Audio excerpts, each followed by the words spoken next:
Hey guys, it's Jasper, and today we're going to be reading a very special fairy tale story. A horror story of sorts. The Tale of Samuel Whiskers by the lovely Beatrix Potter. Now, of course, Beatrix Potter isn't exactly a horror writer. She is known for writing children's stories, and Samuel Whiskers is part of the collection of children's stories among Peter Rabbit and Jemima Puddle Duck and that sort of thing. But I would argue this story is quite horrifying and terrifying, especially if you are Tom Kitten, who gets into quite a bit of trouble and discovers Samuel Whiskers. So humor me a little as I mask Beatrix Potter's beautiful story, Samuel Whiskers, as a tale of horror. Now this particular edition I have is really rough because it's been loved well. This is the collection that my mom would read to my brothers and I when we were younger, and she would play this wonderful game where she would say, oh, point to, the cat or something, and you like point to it, and then she would like shut the book really quick, and maybe that sounds terrible, but we knew it was coming, and so it was like really fun to try to put your finger there before she closed the book and that sort of thing.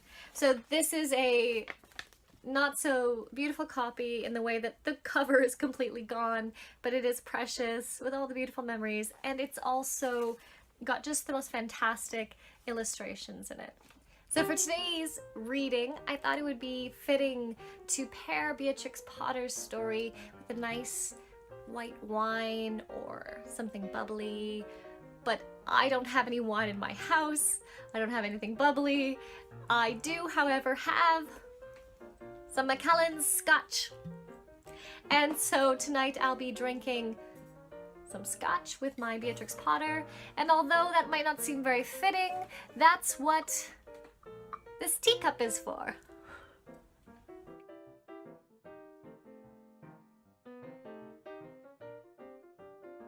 As always, pour yourself something lovely to drink, relax, enjoy, and cheers.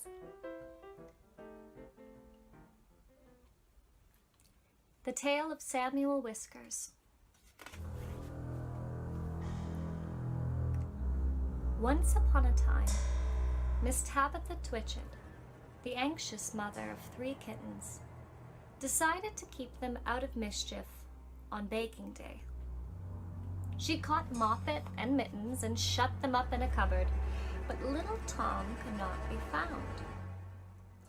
Miss Tabitha searched upstairs and down, meowing for her lost son. Meow, meow, meow. It was an odd, creaky house full of hiding places, passages, and odd little doorways, and maybe even a secret staircase behind the wall. Things were always disappearing at night, like cheese and bacon. Moppet and Mittens managed to escape from the cupboard. At that moment, there came a knock at the front door.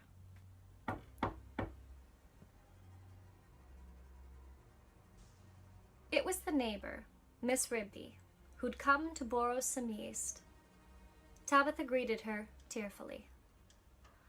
"I've lost Thomas," she meowed. Meow. "I'm afraid the rats have gotten him." She told how she'd looked everywhere for her kitten. "What a thing it is to have an unruly family."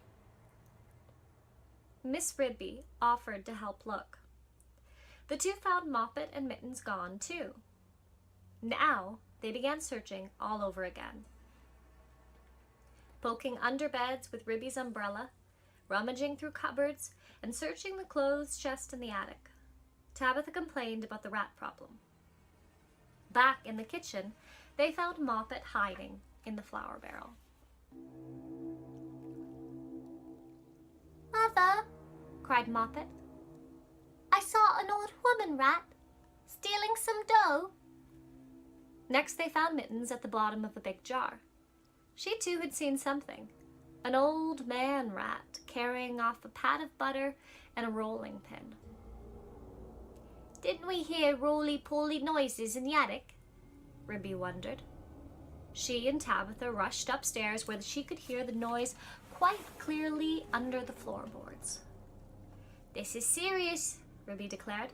"You must send for John Joyner the carpenter." But whatever had become of Tom Kitten? Tom did not want to be shut away in a cupboard, so he had hidden in the chimney above the stove. It was big enough for a man, so there was plenty of room for a little tomcat. Still, the air was smoky and the fire below was scary. Afraid of scorching his lovely little tail, Tom decided to climb out of the chimney right onto the roof tiles. There he might catch a sparrow or two. The chimney was made of stone and topped by slanting slates that kept out the rain, but also let in daylight. Tom climbed up and up and up some more. Then he waded sideways through inches of soot until he was quite filthy. Tom kept climbing until he found a loosened stone in the wall and meat bones lying around. "How funny," cried Tom. "Who would be gnawing on bones up here? And that smell, it's like a mouse, only awfully strong."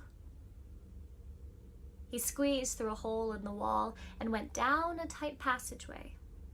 By now, Tom was in the attic, although he didn't know it. All at once, he fell down a hole and landed on a heap of dirty rags in a small, stuffy room, across from an enormous rat. "What do you mean by tumbling into my bed?" squeaked the rat. "Anna Maria! Anna Maria!" An old woman rat came into the room.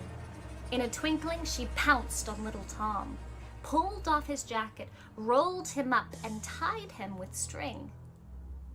"Anna Maria," said Samuel Whiskers, for that was the old man rat's name. "Make this creature into a roly-poly pudding dinner." "I'll need dough, butter, and a rolling pin," said his wife.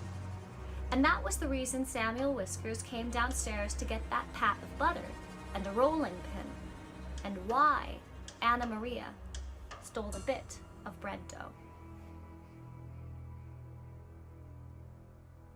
Left alone, Tom wriggled and squirmed and tried to meow, but his mouth was full of soot and cobwebs. A spider came to look, but offered no help. Soon the two rats returned to smear Tom with butter and roll him in dough. "How can we avoid eating the string?" asked Samuel Whiskers, but his wife was too busy holding Tom still.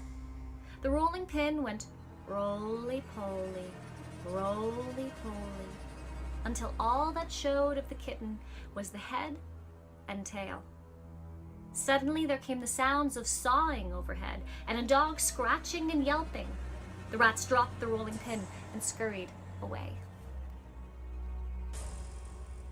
And so, Tom was rescued just in time by the carpenter. John Joyner spent the rest of the morning sniffing around the hole he'd made in the floor.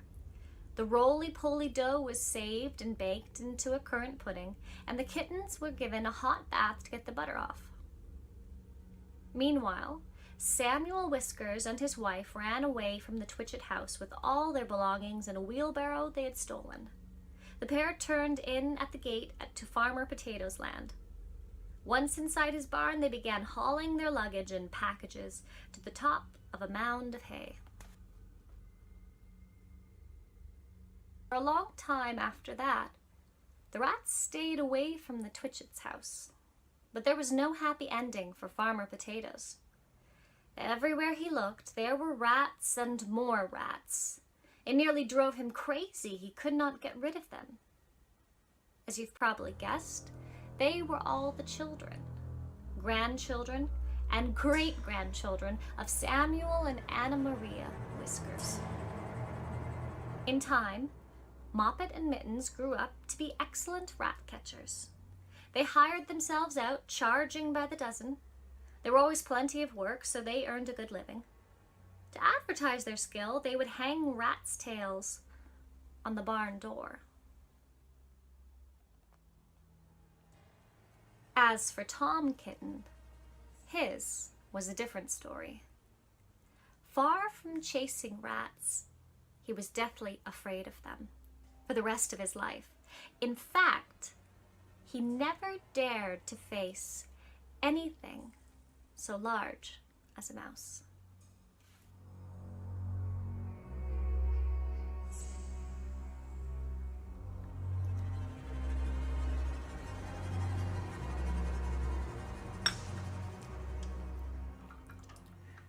Something about drinking it out of a teacup that makes it like surprising every time you drink it. As if I'm thinking I'm gonna have tea, and then I'm like, that tea has got a wild kick there, but it's just scotch compared to a glass. It's interesting. So it's not a horror story, but it very nearly is. You know, had Tom Kitten not been found and rescued, he would have been eaten by rats. And not just eaten by rats, but eaten by rats who tie him up and roll him into dough. And you have this whole sequence of roly-poly, goes the rolling pin. That's very terrifying. And if you're Tom Kitten, just like horrifying. And thus, a horror story.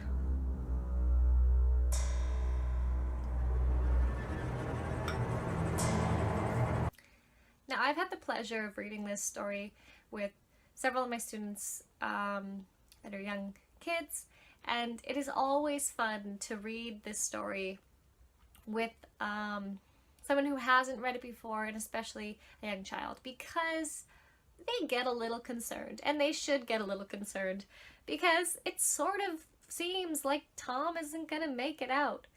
And the way the whole story is set up and the way it's built up, where it says in the beginning about things were always going missing in this house. And it's the kind of house that creaks and squeaks and has all sorts of secret doors and places that you never knew were there. And then, of course, on baking day, you see these suspicious rats running about, and then her one cat is missing, and she is afraid. She's like, it's the rats. I know it's the rats. The rats have gotten my little one. As if this is a problem. Like, maybe this has happened before. Maybe rats have gotten her kids and made them into roly-poly pudding pie for dinner, and they weren't found. Because another thing is the fact that there are all these bones in the attic. And so if it's not, you know, her kittens that have gone missing and been eaten, they're eating somebody. Because the narrator makes a point to say there are meat bones. And Tom Kitten, when he arrives, is like, why is there all these... He doesn't even say, sorry, why are all these bones up here? He's like, who's been gnawing on bones? Gnawing on bones. Gnawing on bones. Gnawing on bones. Horror story. It's scary when you hover the details, even when you don't. When you read it to a kid for the first time, it's like, is he gonna make it? And then of course he does, but I mean, the story tells us that there have been people who haven't made it. They have been successful. And I mean, Anna Maria seems to know what she's doing. She very quickly, Samuel Whiskers calls out her name. She very quickly comes, ties him up, and he's like, I want pudding pie for dinner. Because maybe sometimes he's like, blueberry pie, or make me a cat sandwich, or like, you know, make him into some kind of dipping croissant thing, or whatever. She ties him up. Samuel Whiskers puts his order in, and then she's like, okay, I'm gonna need this, this, and this. Like, she's a top chef, like she's a Gordon Ramsay in the kitchen. I need this. Samuel Whiskers goes out and gets it. Anna Maria goes out, picks up the leftover things that she needs. And then they set to work and they make him nearly into rolling roly pudding pie for dinner. And another thing that is on the level of horror is they're doing all of this while he's alive. They're rolling him up in the dough and he's just there like, what? Being rolled up in the dough. At what point are they gonna kill him? Or are they gonna just like toss him in an oven or in a fire or over the chimney, wherever they're gonna cook him alive? Probably. I hope you guys have enjoyed the story, enjoyed my little commentary. Comment down below if you think this story qualifies as a horror type story or like a near miss horror type story. I'd love to keep talking, so any conversation points, put them down below. Any questions, put them down below. Any suggestions for other fairy stories or poems you'd like me to read, put them down below. As always, guys, I hope whatever you've been drinking has been good and that the story has been a fair match. Cheers.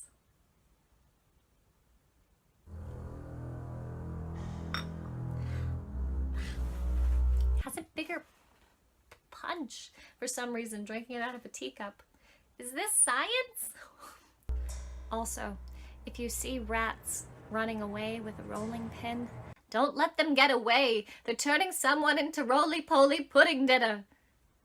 And if you're a tomcat, don't go hiding from your mom, because you'll end up as roly-poly pudding dinner. And if you have a teacup, I suggest you try drinking scotch out of it and seeing if it has more of a punch, because my theory is it does. Cheers.